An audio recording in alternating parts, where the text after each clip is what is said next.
Hello students, today we will do A.1 page number 89. Now let us read about some great achievers who had the courage to fulfill their dreams and reach the heights no one could ever imagine. यहाँ पर एक किताब है जिसका नाम है achievers, a source of inspiration. इस किताब के अंदर बहुत सारे ऐसे महान लक्ष्य प्राप्त करने वाले लोगों की जो इंस्पिरेशनल कहानी है, उनके सपने हैं, उन्होंने उस हाइट को कैसे अचीव किया, उसके बारे में इस किताब में उनके बारे में लिखा हुआ है। तो यहाँ पर आगे लेसन में हमारे पास उनके बारे में थोड़ा थोड़ा कैसे उन्होंने अपने एम को अचीव किया इस बारे में बताया गया है, और इसके लिए हम इस लेसन को हम पढ़ेंगे। ठीक है। अब प्रीफेस, उस किताब जो अचीवर्स किताब है उसका प्रीफेस में क्या है। सबसे पहले the book achievers describes some people from different professions who excelled in their fields despite their disabilities. Achievers किताब में क्या वर्णन किया गया, डिस्क्राइब करती है कुछ ऐसे लोगों के बारे में जो कि अलग अलग व्यवसाय से आते हैं, अलग अलग उनके काम धंधे हैं, जिन्होंने बहुत अच्छा प्रदर्शन किया अपने अपने क्षेत्र में। एक्सेल्ड का मतलब होता है उत्कृष्ट प्रदर्शन, अच्छा प्रदर्शन किया है कि अपनी डिसेबिलिटीज़ के बावजूद, डिसेबिलिटीज़ मीन्स अपनी विकलांगता के बावजूद, उनके अंदर शारीरिक रूप से या मानसिक रूप से कोई कमी होते हुए भी उन्होंने अपने अपने क्षेत्र में बहुत अच्छा प्रदर्शन किया है। Physical handicap could not dampen their spirit, यानी उनकी जो शारीरिक विकलांगता जो थी वो उनके जोश को कम नहीं कर सकी। डैम्पन का मतलब कम करना, स्पिरिट मतलब जोश। एंड जेस्ट फॉर लाइफ, और अपने जीवन के प्रति जो प्यार है, दिलचस्पी है, जीवन जीने की जो इच्छा है, उसको वो कम नहीं कर पाई। कौन सी चीज़? Physical handicap. They not only overcome their disabilities, उन्होंने अपनी शारीरिक अक्षमता को भी उन्होंने क्या किया? ओवरकम किया। ओवरकम का मतलब उसका सामना किया, उसको बिल्कुल नज़रअंदाज कर दिया। But also set an example for over 700 million disabled people, और करीब 700 मिलियन लोगों जो डिसेबल्ड लोग हैं उनके सामने एक उदाहरण पेश किया, पूरी दुनिया के जो लोग हैं, across the world to work hard, अपनी मेहनत से, एंड अचीव देयर एम्स, और अपने एम को अचीव करना मतलब प्राप्त करना, उसको दिखा करके उन्होंने इतने लोगों के सामने एक एग्जाम्पल सेट किया, उदाहरण पेश किया। Their lives are a source of inspiration for us, उनका जो जीवन है हम सब के लिए प्रेरणादायक है, प्रेरणा का स्रोत है। We sincerely hope that the book succeeds in motivating the readers to increase their abilities to overcome adversities, face challenges and develop an unstoppable spirit. अब हम यहाँ पर आशा करते हैं कि ये किताब जो है ज़रूर सफल होगी उन पाठकों को मोटिवेट करने में, मोटिवेट मतलब उनको और अच्छा करने में, उनकी मदद करने में, टू इंक्रीज़ देयर एबिलिटीज़, अपनी एबिलिटीज़, अपनी योग्यता को बढ़ाने में, अपनी एडवर्सिटीज़, कमियों का सामना करने में, फेस चैलेंजेस, चुनौतियों का सामना करने में, and develop an unstoppable spirit, और अपने अंदर एक जोश की, जो कभी ख़त्म नहीं होने वाले जोश को विकसित करने में ये किताब ज़रूर सफल होगी। नाउ फर्स्ट क्या है, किसके बारे में है? Name Hillary bets. प्रोफेशन क्या है इनका? Business women. डिसेबिलिटी क्या है? She is blind and deaf. At the age of 15 Hillary Bates deaf since birth, यानी हिलेरी बेट्स 15 साल की उम्र में, हिलेरी बेट्स जो कि बचपन से ही, जन्म से ही बहरी थी, began experiencing gradual vision loss, धीरे धीरे उसकी जो नज़र है वो कमज़ोर होती जा रही थी, विच सून रिजल्टेड इन टोटल ब्लाइंडनेस, और जो धीरे धीरे पूर्णतः अंधेपन में बदल गई। She however believed that she could and would maintain an independent lifestyle, उसने जैसा कि विश्वास था उसका कि वो कर सकती थी और वो मेंटेन कर सकती थी। मेंटेन मतलब वो उसका ये विश्वास था कि वो एक आत्मनिर्भर इंडिपेंडेंट आज़ाद लाइफस्टाइल को वो मेंटेन करेगी। शी लर्न ब्रेल, उसने ब्रेल पढ़ना सीखा, and developed excellent computer skill, और अपने अंदर बहुत ही अच्छी कंप्यूटर से संबंधित जो स्किल्स थे, निपुणता थी, काम था, उसने डेवलप किया, विकसित किया। एट द एज ऑफ 25 साल की उम्र में she launched a greeting card business named my mind's eyes. उसने अपना ग्रीटिंग कार्ड का बिजनेस जिसका नाम क्या था, माई माइंड्स आइज, मेरे मन की आंखें, उसने वो लॉन्च किया, शुरू किया। She uses her computer to create and package the cards. वो अपने कंप्यूटर का इस्तेमाल करती थी कार्ड बनाने के लिए और उसकी पैकिंग के लिए। My mind's eyes has earned Hillary an achievement award from the business and professional women association of Indiana. और बिजनेस माई माइंड्स आइज ने हिलेरी को उसकी उपलब्धि के लिए business and professional women association of Indiana के लिए की तरफ से उसे अवार्ड दिलवाया for attitude and for maximising her abilities.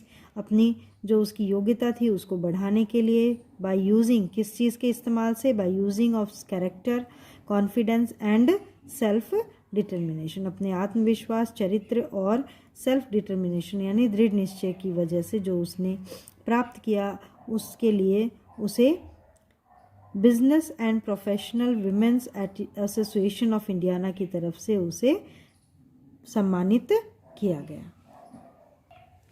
Next है स्टीफन हॉकिंग। इनको आप अच्छे से जानते हैं, आपकी जीके की बुक में भी है।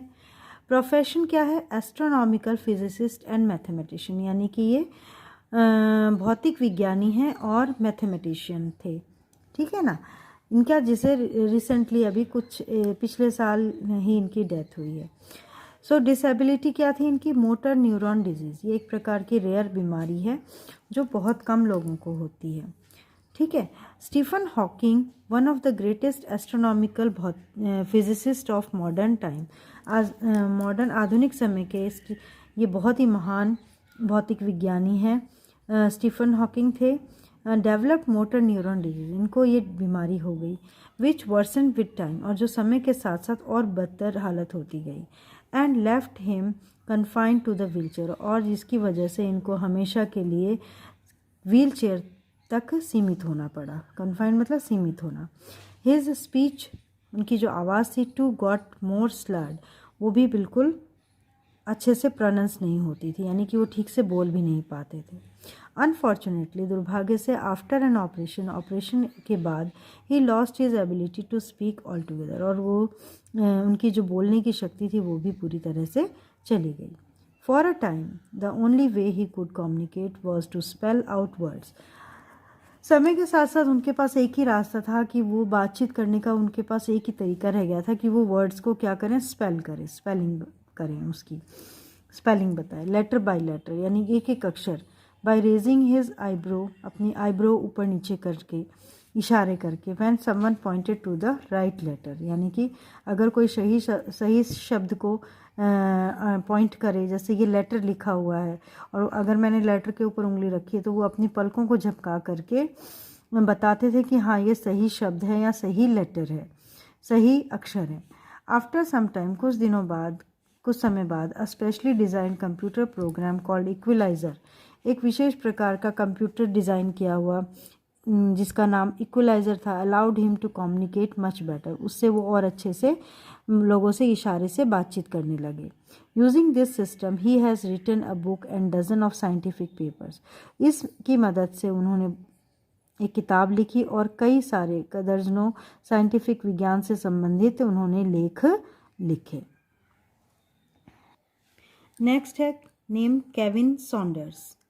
Profession federal inspector, wheelchair athlete. Disability क्या है? पैरालिसिस।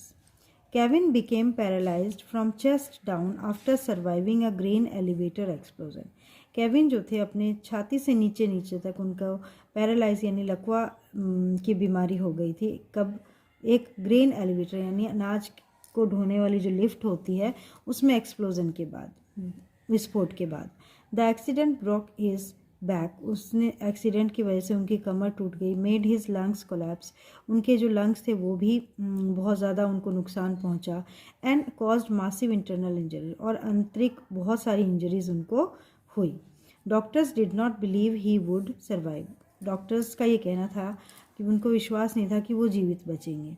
हाउएवर थ्रू फेथ, लेकिन फिर भी अपने विश्वास, करेज, साहस और डिटर्मिनेशन, दृढ़ निश्चय की वजह से ही climbed to heights no one had ever imagine, वो इतनी ऊंचाइयों तक पहुंचे जिसको कोई भी इमेजिन नहीं कर सकता था। He became a world champion wheel chair athlete, वो एक व्हील चेयर एथलीट बने, world champion. And also became the first person with a disability ever appointed to the US president's council on physical fitness and sports, और United States के president council और on physical fitness and sports के क्या बने, वहाँ पर वो उनको अपॉइंट किया गया, पहले व्यक्ति थे disabled. He is also the founder of wheel chair success fund, वो व्हील चेयर सक्सेस फंड के फाउंडर भी हैं, जो कि एक ऑर्गेनाइजेशन है, एक संस्था है, which provides scholarship funds to disabled people for pursuing higher education, जो कि डिसेबल्ड लोगों को स्कॉलरशिप, छात्रवृत्ति देती है अपना लक्ष्य प्राप्त करने के लिए पढ़ाई में, टू ओवरकम देयर एडवर्सिटीज़, अपनी कमियों को नज़रअंदाज करते हुए जो लोग पढ़ना चाहते हैं, कमियों के बावजूद जो पढ़ना चाहते हैं, एजुकेशन लेना चाहते हैं, उनकी मदद करती है। He has also written a book for inspiring the readers to realise that hard work and dedication can bring out the champion that lies within us all, यानी और उन्होंने एक किताब भी लिखी है जो पाठकों को बहुत प्रेरित करती है और ये एहसास दिलाती है कि मेहनत और डेडिकेशन का मतलब होता है किसी भी चीज़ के प्रति समर्पण से हम अब चैम्पियन बन सकते हैं, या हम अपने अंदर का जो चैम्पियन है हम उसे बाहर ला सकते हैं, जो हम सबके अंदर होता है, यानी कि हमारे जो अंदर जो एक कुछ कर गुजरने की जो भावना है उसको हम बाहर निकाल सकते हैं, अपने अंदर से हम उसको प्राप्त कर सकते हैं। नेक्स्ट है name Ludwig van Beethoven, profession musician, disabled deaf. This famous musician is believed to have composed some of the most melodious tunes after becoming deaf, यानी कि ये एक बहुत ही महान संगीतकार हैं जिन्होंने अपने कानों से, जब उन्हें सुनाई नहीं देता था, उन्होंने उस समय मतलब सुनाई देना बंद हो गया था या वो डीफ थे, तब उन्होंने अपने जीवन की सबसे मेलोडियस यानी मधुर जो संगीत को उन्होंने दिया था। Hence he himself could not listen to his own music, लेकिन वो कभी भी अपने संगीत को नहीं सुन पाए। नेक्स्ट है जॉन मिल्टन, ये एक पोइट थे, प्रोफेशन पोइट, डिसेबिलिटी ब्लाइंड मतलब अंधे थे। His physical disability could not stop him from writing one of the most famous epic in the world, paradise lost. उन्होंने इस डिसेबिलिटी की जो थी, उनकी अंधापन जो था, वो भी उनको उनकी जो बहुत ही दुनिया की सबसे उत्तम कृति जो है, एपिक है, महान जो गाथा है पैराडाइज लॉस्ट, उसको लिखने से भी नहीं रोक सकी। हमारे देश में भी ऐसे एक एग्जाम्पल हैं जिनका नाम है सूरदास। उन्होंने भी भगवान कृष्ण की भक्ति से संबंधित बहुत सारी कविताएं लिखी हैं, और सूरदास भी जो थे वो भी जन्म से अंधे थे। The epic is famous for its remarkable similes and imageries, और इस एपिक में बहुत सारी रिमार्केबल सिमलीज और इमेजरीज हैं, क्रिएटिंग पिक्चर्स थ्रू वर्ड्स, यानी ऐसी ऐसी पिक्चर्स हम शब्दों के द्वारा उन्होंने पिक्चर्स क्रिएट की हैं, जैसे सूरदास ने भगवान कृष्ण की तस्वीरें अपनी कविताओं के माध्यम से लोगों को दिखाई हैं। ठीक है, नेक्स्ट है Albert Einstein, profession atomic physicist, disability dyslexic. ठीक है, डिसलेक्सिक यानी इनको बोलने और समझने में, यानी कि कोई भी चीज़ जो है उसको पढ़ने और समझने में इनको दिक्कत होती थी। Einstein arguably the greatest mind of 1900s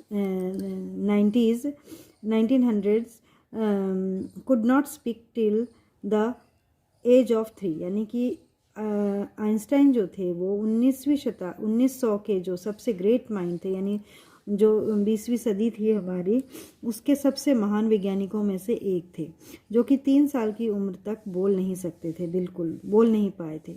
even as an adult, जब वो वयस्क हुए, वयस्क की उम्र में आए, he found searching for words laborious and had tough time with his schoolwork.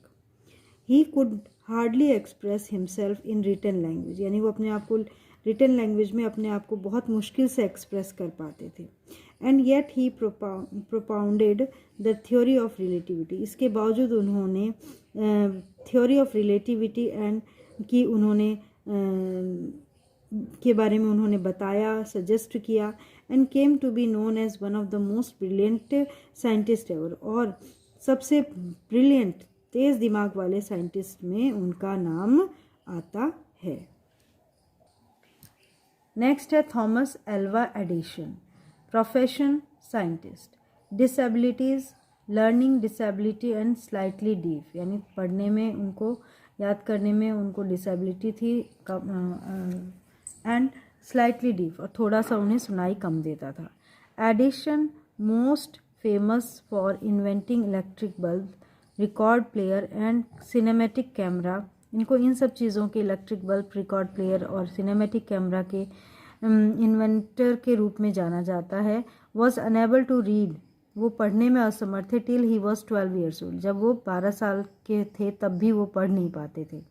Because of his learning disability his writing skills remained poor through out his life. ठीक है, उनको पढ़ने में बहुत मुश्किल होती थी, यहाँ तक कि उनकी जो लर्निंग जो पावर थी वो भी बहुत कम थी. However his contribution to science can not be ignored, लेकिन फिर भी उनका जो योगदान है विज्ञान को उसे नज़रअंदाज नहीं किया जा सकता. So children, in through these examples we can make our life and others life also inspirational and good. We can take inspiration from their lives. So children, thank you. Have a nice day.